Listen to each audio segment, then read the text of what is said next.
বাইরে তোমরার কি জানার আগ্রহ আছে ইহুদিরা কেমনে যাযাবর থেইকা গিয়া আজ গাজার উপর বোমা ফালায়? শুনো ইলে ইতিহাসটা হাজার বছরের পুরাণ, আর এই ইতিহাস জানলে বুইঝা ফেলাইবা দুনিয়ায় কেডা সত্য আর কেডা ধোকাবাজ। শুরু হইল হজরত ইব্রাহিম আলাইহিসালাম দিয়া। উনার দুই পুত আসেল, ইসমাইল আলাইহিসালাম আর ইসাক আলাইহিসালাম। ইসাক আলাইহিসালামের পুত আসেল ইয়াকুব আলাইহিসালাম। ইয়াকুব আলাইহিসালামের নাম আসেল ইসরায়েল। আল্লাহ অনেক ভালোবাসতেন ওরে। উনার 12 পুত আসেল, তাগো একটা আসেল ইয়াহুদা। এই ইয়াহুদার বংশই হইল আজকের ইহুদি জাতি। এই ইয়াহুদা ভাইরা কিন্তু নিজের ভাই ইউসুফ আলাহিসাল্লামরে কূপে ফালাই দিছেন মাইরা ফালবার লাইয়া। আর আল্লাহ ইউসুফ আলাহিসাল্লামকে বানাইলেন মিশরের রাজা। পরে ফেরাউন আইসা বনি ইসরায়েলের উপর শুরু করল জুলুম।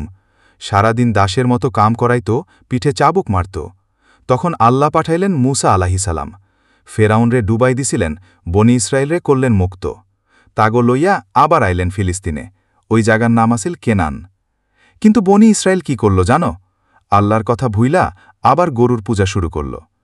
একে অপরেরে খাইল, দুনিয়ার মোহে পইরা গেল। আল্লাহও শাস্তি দিতে লাগলেন। পরে আইলেন দাউদ আলাইহিসালাম আর উনার পুত সুলাইমান আলাইহিসালাম। জেরুজালেম তাগো শাসনে গইরা উঠল। কিন্তু সুলাইমান আলাইহিসালামের মৃত্যুর পর আবার সব ভাঙ্গা পড়ল। তাওরাত বিকৃত, মিথ্যা লেখা আর শয়তানরে পূজা করা শুরু করল। আল্লাহর গজব নাজিল হইল। ব্যাবিলন আইসা জেরুজালেম ধ্বংস করল। রোমানরাও ঘরছাড়া কইরা দিল। ইহুদিরা বুঝে গেল শিক্ষা আর টাকার জোর থাকলে সব কিছু দখল করা যায়। তারা ইউরোপে ধর্ম গোপন কইরা বসবাস শুরু করল। ডাক্তার, উকিল, ব্যাংকার হইল। মিডিয়া, সিনেমা, প্রেস সব দখল কইরা ফেলাইল। 1897 সালে থিওডোর হার্টজেল নামের এক ইহুদি বলল, আমরা আবার ফিলিস্তিনে রাষ্ট্র গড়ব। এইটা আসেল জায়োনিজম একটা আন্দোলন, ফিলিস্তিনের জমি দখল করবার লাইগা। প্রথম বিশ্বযুদ্ধের টাইমে এক ইহুদি বিজ্ঞানী চাইম ওয়াইজম্যান ব্রিটিশদের যুদ্ধ সহায়তা দিল। পুরস্কার চাইল, আমারে ফিলিস্তিন দাও। ব্রিটেন রাজি হইয়া 1917 সালে ঘোষণা দিল, আমরা ইহুদিদেরকে ফিলিস্তিন দিব। এইটা আসিল ব্যালফোর ডিক্লারেশন।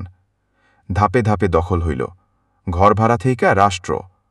ইহুদিরা প্রথমে ফিলিস্তিনে ঘর ভাড়া নিছিল, পরে জমি কিনল, ধীরে ধীরে সন্ত্রাসী দলে রূপ নিল।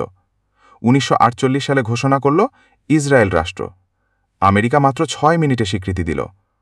অথচ তখন মাত্র 6 লাখ ইহুদি আর 12 কোটি ফিলিস্তিনি। আজ তারা ফিলিস্তিনে কি করতেছে? বাচ্চারে মারে, হাসপাতাল ধ্বংস করে, মসজিদে বিয়াদুবি করে। আর মুসলিম রাষ্ট্রগুলা? তারা তো চোখে ঠুলি পইরা চুপচাপ বইসা আছে। শেষ কথা বাইরে, ইসরায়েল আর শক্তিশালী হয়েছে বুদ্ধি, ধোঁকা আর দুনিয়ার মোহে। কিন্তু ইতিহাস সাক্ষী, যে জাতি আল্লাহর অবাধ্য হয় তারে আল্লাহ কখনও টিকায় রাখে না।